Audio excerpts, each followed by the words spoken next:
So may mga iilan akong comment na nabasa dun sa pagbabalot natin ng bar tape ni Pasay, no?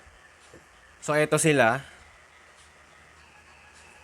So yun yung about sa reverse wrapping. Ngayon gumawa ako ng sample. Pasensya na kayo, luma na yung bar tape na ginamit natin. Shoutout Pasay.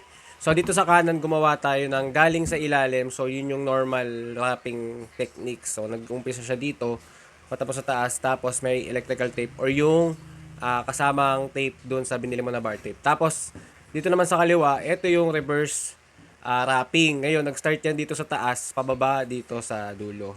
Ayan, ganyan.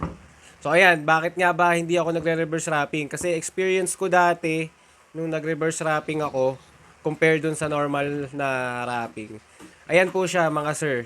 Nag-i-start po siya dito sa taas. O, although malinis po siya tignan, wala siyang electrical tape.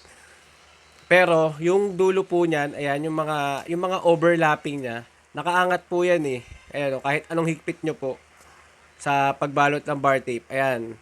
Pag nagtagal po yan, lalo sa mga fixed gear rider na walang STI, dito po tayo madalas sumahawak sa mga fixed gear rider. So pag tagal-tagal po niyan mga sir, aangat po yan na ganun. Aangat po yan, oh. Maggaganon po yan, masisira po yan pag tagal-tagal. So, syempre hindi natin mamamaximize yung paggamit ng bar tape. Siguro sabihin natin 20 days in a month ka nagbabike. So, baka mamaya half a year lang, angat-angat na yung bar tape mo, di ba? Compare dito sa normal wrapping technique. Ayan. Kasi dito, covered yung nakaangat, yung overlap dito. So, ayan, nandito siya sa ilalim. Ayan, pag ganun yung style niya. Dito kasi pag ganun, pataas. So, nagko-kontra yung tape. Ayan o, nakaangat. Aangat niya na ganyan eh. Nakalabas siya eh. So, ganyan. Ang mangyayari po nun, pwedeng mapunit. Ganyan, mapupunit po siya. So, papangit yung bar tape mo, magpapalit ka soon. Agad-agad, magpapalit ka.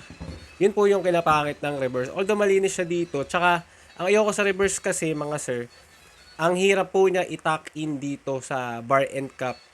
Ayan o, tulad po niyan. Napakahirap po niya, nahihirapan po. Kailangan mo kasi siyang hatakin ng sagad.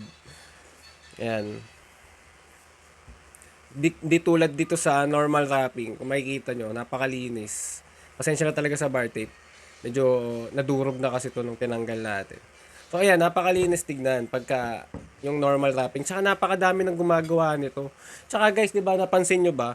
Kapag bumibili kayo ng bagong bar tape, may kasama talaga siyang tape. So, meant to be na ganito talaga dapat yung pag-wrap mo. Although, pwede mo rin naman gawin to, depende sa iyo eh. Hindi naman magrereklamo yung bar tape na, oy, wag yan.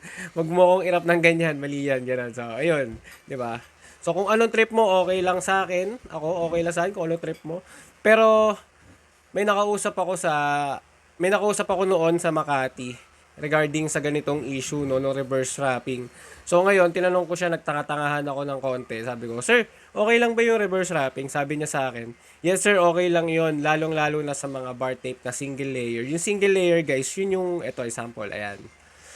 Ayan, wala na siya nung ano, kasi yung mga normal natin na bar tape ngayon double layer. Double layer na. So may texture pa siya dito, tapos may foam sa ilalim, tapos yung adhesive niya. Ganon. So yung single layer, yung mga alam niyo yung mga foam bar tape na nabibili natin 80 pesos, 100, 150, yun yung example niya. Yun po daw ang pwedeng gawing reverse. So yun guys, sana may natutunan kayo sa pagbabalot ng bar tape. Maraming salamat.